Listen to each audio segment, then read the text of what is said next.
off natin, yan, on ulit natin. Yan. So, pwede natin ikabit sa ating sasakyan. So, yung gagawin natin, kakabit natin yung fog lamp natin. Ito yung mga wire. So, ang unang ginawa ko nga pala dyan is tinanggal ko na muna yung dalawang cover dito sa fog light kasi yung stock nito, yung Bius Gen 2 is wala pang fog light. So, kaya gagawin natin is i-install natin ng fog light or fog lamp yung ating sasakyan kasi nga kapag gabi sobrang dilim, lalo na kapag maraming fog or hamog kapag gabi, hindi natin makita talaga yung daan. Kaya kakabitan natin or install natin ng fog light for our safety na rin sa pagbiyahe. So, yung next step ko nga pala dyan after ko matanggal yung stock doon sa paglalagay ko ng fog lamp is in-install ko na muna yung wire at yung relay at kung saan ko ilalagay para at least safe yung relay natin.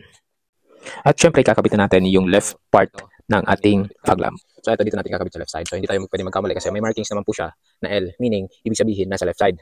So, itong part na to, dito natin kakabit. At ito rin, may markings din dito na ayan, left or L. Ibig sabihin, nasa left side siya. So, dito natin kakabit. So, ayan, kabit muna natin to. Yung ilaw. And bago pala natin ikabit to, dapat meron na tayong tornilyo kasi pag bumili tayo ng ganito, walang kasamang tornilyo. Kaya kailangan pa nating bumili ng tornilyo. Ilagay mo natin sa loob. Ayan. So ang paglagay pa nito, pala nito is ganito yung position niya. Itong dalawa dito sa left side, itong dalawa naman doon sa right side. Tapos make sure na pababa yung socket para hindi pasukan ng tubig.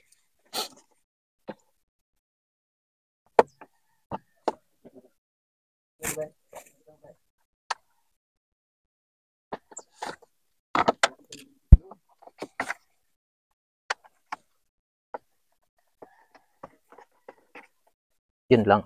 Hindi pwede yung tornilyo natin. Hindi pwede. So, kukuha tayo ng tornilyo. At dahil nga hindi nagkasya yung tornilyo natin, is kumuha muna tayo ng mga tornilyo sa shop. At pagbalik natin, linagyan muna natin ng tape yung harness at para masiguro natin na safe yung harness ng ating fog lamp. At ang sunod ko nga dyan ginawa mga sir, is sinet up ko na muna yung wire harness para at least alam ko kung kulang or sakto ba yung harness niya para hindi na tayo magdadagdag kung sakali. At alam natin kung saan natin ipupwesto para na safe yung wire natin na hindi maiinit kasi malapit siya sa makina. So, kailangan alamin natin kung saan dapat ilagay yung wire natin. So, ayan, kinakabit na natin yung fog lamp since nakahanap na tayo ng kakasyang tornilyo. So, medyo mahirap nga namang ikabit kasi hindi na natin binaklas yung front bumper. Mas maigi nito, baklasin nyo para mas madali at sigurado kayo. Pero ako kasi, abot naman ng aking kamay at abot naman ng tools is hindi ko na tinanggal yung bumper niya. So, ayan, ikabit na natin yung left side. So, next step is syempre, itetest muna natin yung fog lamp niya bago natin ikabit yung right side niya para at least hindi na tayo maulit. Ayan, so gumagana naman. So, let us proceed doon sa right side niya. At dahil nga na-test natin yung left side na fog lamp is gumagana naman, gumamit tayo ng 12 volts battery. So, isunod ko na dito yung right side niya para at least makompleto na natin yung dalawang fog lamp niya para at least magamit na natin kapag babiyahe tayo sa tuwing gabi. So, medyo nahirapan nga tayo dito sa right side. Dahil nga right-handed tayo, so gamit natin dito sa pagpihit ng tools is yung left hand natin. So, medyo mahirap nga sa part natin. So, at dahil nga naikabit na natin yung dalawang fog lamp, both left and right, so susuot na natin yung wire papunta doon sa may driver seat para at least, syempre, doon natin ilalagay yung switch niya. So, medyo nahirapan nga tayo dito kasi walang madaanan or wala tayong mahanap na butas na pagdadaanan ng wire. So, diskarte na lang. So, kung hindi natin to gagawa ng paraan, hindi natin magagawa to at hindi natin magagawa ng perfecto. So, ayun nga, hindi ko pa alam kung saan dadaan yung wire. So, at nakita ko dyan na may konting or maliit na buta. So, I think kakasya naman. So, trinay kong tanggalin. Ayan, so nakita ko talaga nakakasya. So, kumuha ako dyan ng flat screw para tanggalin yung nakaharang. So, ayan, lumusot naman. So, at sa wakas, no, diskarte lang talaga yung kailangan para maikabit natin. So, ayan, tinanggalan natin yung nakalagay dyan kasi dito sa Bius Gen 2 or sa Toyota Vios is may naka-ready na talaga lalagyan ng fog lamp. So, anyway, kahit wala silang installed na fog lamp is ready naman siya or may abang naman para sa mga maglalagay ng. So, naglagay tayo dito ng fuse. Nung kinabit natin yung switch niya is kahit naka-off yung makina or naka-off yung sasakyan natin is umiilaw pa rin naman yung switch niya. So, although may relay na siya, so ang ginawa natin is naglagay tayo ng another switch para mag-trigger yung relay niya. So, pasensya na yan sa mga mekaniko natin ng sasakyan. So, ito lang naman yung naisip kong gawin. So, comment nyo na lang kung mali yung ginawa ko.